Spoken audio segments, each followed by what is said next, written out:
I've got this set of hooks in my mudroom for hats, and I want to add another set way up high.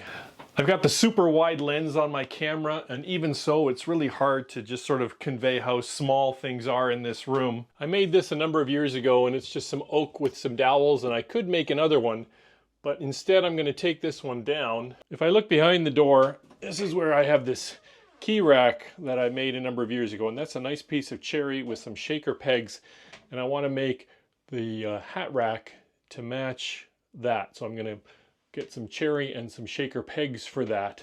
Just, you know, do a few touches to make things look nice. It's just a mudroom, I know, but it's just some quick little things that I can do to add some unity to the look, and you know, it's just a fun, quick little project. So let me first get the old one down.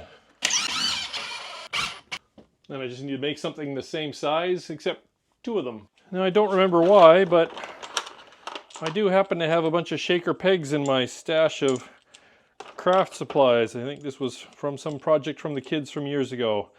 And I will need 6. Let me take out 7 just in case. These pegs are about 2.5 inches long, but that does include the stub tenon. If you ignore that, it's like 2 1/8, maybe 2 1/4. Across the diameter, they are about 3/4 of an inch in diameter at the button tip, and they narrow down to, you know, 1/4, 3/8 of an inch here at the narrowest part. They come in a variety of sizes. I probably bought these at Lee Valley Tools. You can find them at Amazon or at other stores also. I mean, of course, if you're handy on a lathe, you can make your own. So I found some pieces of cherry that are plenty long enough, but they are not really wide enough, and I want to maintain the same width of the backing plates, so I'm just going to do a quick cut and glue up. These are from the same board, but I don't like how the color is going together, so what I'm going to do is I'm going to glue them like that. That color blends nicely, so.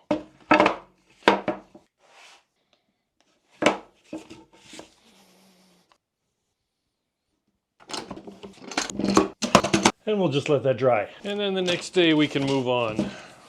It's a ridiculous amount of wood for what I need. A little cleanup on the joiner.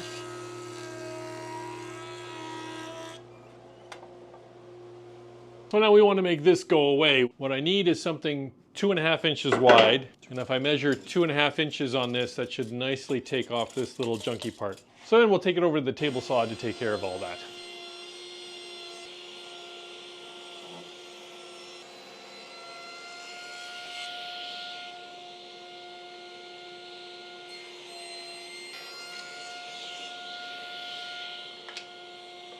So these are pretty much what I want, but I'm just going to clean them up a bit now on the planer. And then I'll take them to the table saw where I'll clean up one end, and then I'll cut them to length, and I'll just use the old one to trace it to get the length that I need.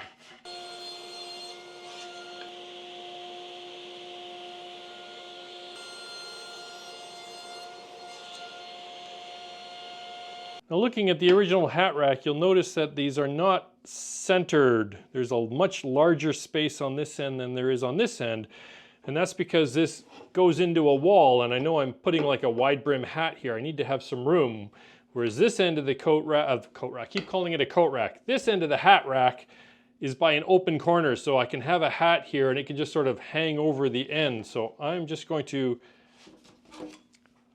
trace. I'm going to take my measurements off of the original so that I end up putting hooks in the same location. I'm not measuring, I don't really care, just want it to be more or less the same. So these pegs have this little stub tenon here on the end, and that fits a 3/8 inch drill bit, but I don't want to drill right through the board. I mean, it doesn't really matter because it's just going to be hung up, but I'll use this to set the depth on the drill bit. I'll just take this stub tenon and align it right up to the drill bit, and then I just use a bit of painter's tape to make a flag so I set the depth. And then I just use that flag to know how deep to drill.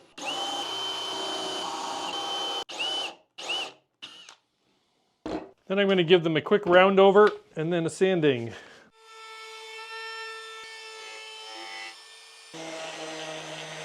I don't know know how these pegs are made, but for whatever reason, these stub tenons have an inconsistent diameter to them. So it's a good thing I have extra ones so I could test and see which ones are actually going to fit in the hole.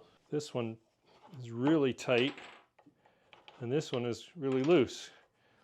This one is sort of tight, but I think I'll work with it.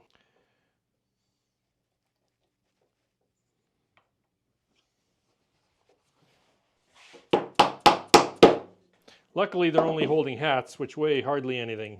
A little bit of glue squeeze out that I'll just clean up with a damp rag. I'm going to take these out to the backyard now and hit them with a few coats of spray lacquer. It's quick and simple, and that way I can keep going. I do find that the rattle can lacquer leaves a bit of a rough finish, but what you do is you grab some craft paper or some packing paper and you give it all a good burnishing, and then the result is something that's really nice and smooth. And I'm just going to insert some photos here of the finished and installed hooks. I'm not going to take the camera up and try and film in the mudroom again. It's just too crowded up there. So we're going to call this one good. Thanks for stopping by. We'll see you on the next one.